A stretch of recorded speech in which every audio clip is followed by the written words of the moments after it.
What's up, my explosive athletes and vertical jump enthusiasts? In the first part of this series, we learned the 3 types of connective tissues that are directly related to human locomotion and explosive athletic performance: the ligaments, the tendons, and muscular extracellular matrix. We also learned about the viscoelastic properties that tendons have and why or how they behave the way they do. And the last thing we went over in part 1 explained why you would prefer a more stiff tendon if your goal is to increase explosive athletic performance. Whether you're looking to increase explosive athletic performance or your vertical jump height, reduce pain, or even accelerate the rehab process in a safe and effective way, the takeaway from the last video should have been the following: developing tendons, tissues, and joints for explosive athletic performance have completely different requirements than those needed for healthy and more compliant tissues. And when you understand the mechanisms that make the tissues respond one way or another, you hold the key for individualizing programs and creating optimal results for the individual needs and goals required. And that's what I'm going to share with you in this video. There are 2 main positive ways that our body uses to make tissues and connective tissues stronger. The first one is by increasing the amount of collagen crosslinks within the tissue itself. The second one is to increase the density or the amount of collagen within the tissue. To understand the first mechanism, you should understand what lysyl oxidase is, because it's an enzyme responsible for creating all the crosslinks within the connective tissue. And it does this continuously, nonstop. Because of its efforts in constantly creating crosslink bridges, this enzyme holds the key between health and performance. Let me explain.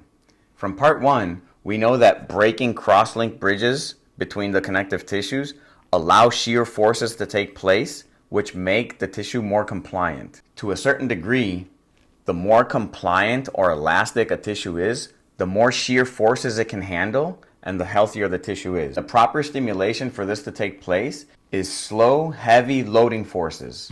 When training with fast and explosive movements, physiological forces are still taking place, but no crosslinks are being broken. Therefore, lysyl oxidase will continue to add crosslink bridges to the more metabolically active area, and because these crosslink bridges aren't broken, you're just adding more numbers to it, which will make the tissue more dense, stiffer, and stronger. Therefore, for this first mechanism of using lysyl oxidase enzyme to create more cross bridges in your tissues, training fast increases tissue stiffness, which speeds up the transfer of force and increases explosive performance. On the other side, training slow and heavy increases the capacity of the tissue to withstand shear forces, which decreases the likelihood of injury and increases the health of your tissues and joints. This also gives you longevity in your sport. Now, the second mechanism that our body uses to increase the strength of our connective tissues is by adding collagen to it. As far as strength goes in athletic performance, adding collagen to the muscular extracellular matrix is the key, because muscular extracellular matrix is responsible for many things,